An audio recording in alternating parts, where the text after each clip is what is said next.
Hi everyone, this is Sabin Paris here, your creative breakthrough coach, here with today's tip. Today's tip is number 1, strangely, because I've done quite a few more, but why should I do it in the order that the numbering system intended? That's not very creative, right? So I help people like you to be as creative as you would love to be. That's what I do all day, every day, and I'm here with a tip for you. If you want to work with me, by the way, you can go to infinitycoaching.biz. But now the tip. Today's tip is quite strange because it sounds incredibly obvious and like, duh, of course, you need to just start. That's why I called this one number 1, because the first thing you have to do when you're working on a creative project is start the thing, right? But there's a problem because a lot of people don't just start. They have the idea, they go out and buy all the gear, and then it sits there.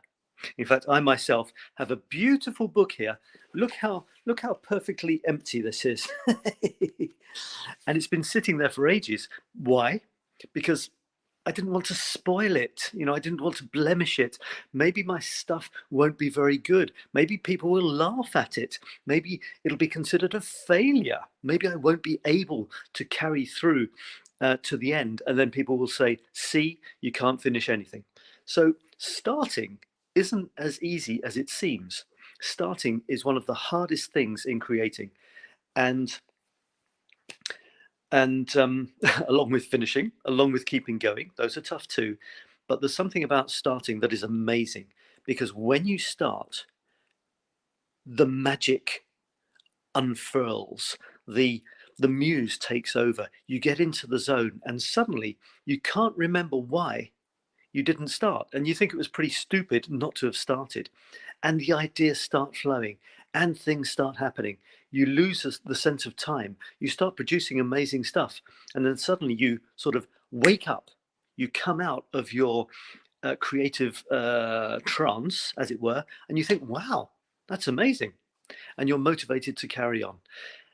So you've just got to start.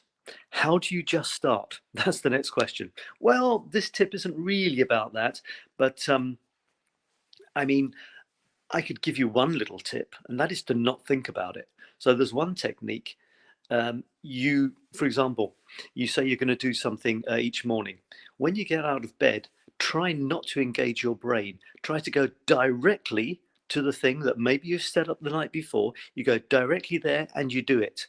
The thing is to not let your sort of a logical brain with all those excuses engage. Otherwise, it'll find all sorts of reasons for you to not do it quite just yet. And the brain is trying to help you, actually. It's helping you from those fears.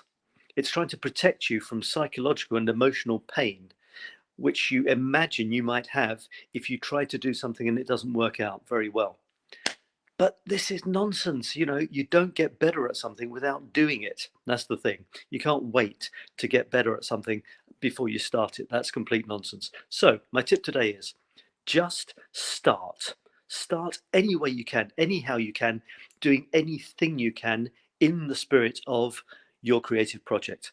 It can just be scrawls on a piece of paper. I committed to just starting when I was telling other people to just start, and I realized that I had bought this book and I hadn't done anything in it. So I just started. There it is, you see. It is what it is. It's not nonsense, it's not good, it's not bad, but it's not a blank page anymore. It's not a blank page. So that's it for today. If you want to work with me as your creative coach to help you be as creative as you would love to be in any aspect of your life, then check out infinitycoaching.biz. I've got various ways in which you can work with me, and I would love to do that. Okay, take care for now, and I'll see you again soon for the next creative coaching tip. Bye for now.